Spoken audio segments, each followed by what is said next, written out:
Magandang hapon mga kabay. So medyo matagal-tagal tayo din nakapost ng repair mga kabay dahil wala pong repair dahil may bagyo nga. Ayan. So ito mga kabay, meron akong estimate dito.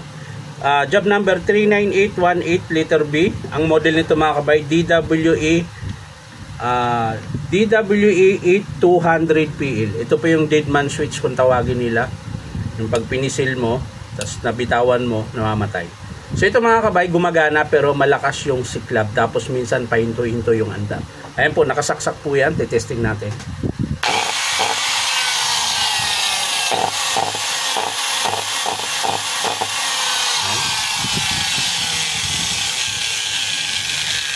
So bubuksan natin mga kabay para makita natin yung siklab kung gaano kalakas. Ayan. Lang. Hindi pa pala nabunot. Nakalimutan. So sa mga gusto magpa-repair mga kabay, punta lang kayo dito sa Powerman Hardware 530 T. Alonso, Santa Cruz, Manila. Hanapin nyo lang po yung Powerman Hardware.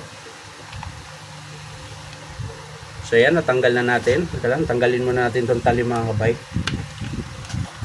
Baka tumalsik. Hindi pa naman mahigpit. Ayan. So yan, saksak natin ulit. Tapos ayan.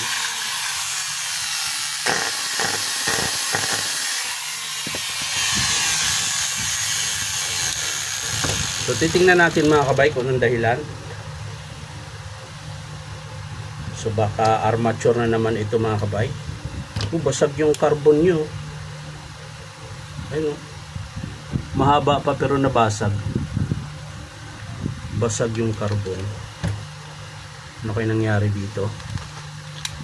Sa kabila naman okay pa. Pero syempre i-estimate na rin natin yung carbon na yan. Tapos buksan natin yung sa harap. Hindi pala nabuksan. So yan mga kabay, nabuksan na natin yung screw. So pwede natin hugutin yung armature. Yun lang. Ayun, no? So yan po yung dahilan mga kabay kung bakit siya masiklab. Ayan. Tingnan niyo po yung bar mga kabay, nakaangat na. Ayan. So yan po yung sira niya. So check natin yung kanyang pinion mga kabay kung may bawas pa. Kung malalim na ba, manipis na. Ayan. So okay pa po yung pinion niya mga kabay. Ayan. Kahit yung gear, okay pa. So, ang papalitan lang po dito mga kabay, ito po. Armature, tsaka yung carbon brush. Mahaba pa sana yung carbon, pero dahil nabasag siya, ayan. Siguro nung umangat yung bar, kaya nabasag yung kanyang carbon brush. So, papalitan natin. So, dalawa lang po ang papalitan dito. Ito lang po yung armature, tsaka carbon brush. Ayan. So, yan lang mga kabay. Hindi ko na po ipapakita kung paano buuin. Papakita ko na lang sa inyo mga kabay kapag in-approve ito ng customer. So maraming salamat mga kabay sa mga nagtatanong kung saan banda yung pinapasukan ko na tindahan. Dito lang po kami sa 530 T. Alonso, Santa Cruz, Manila.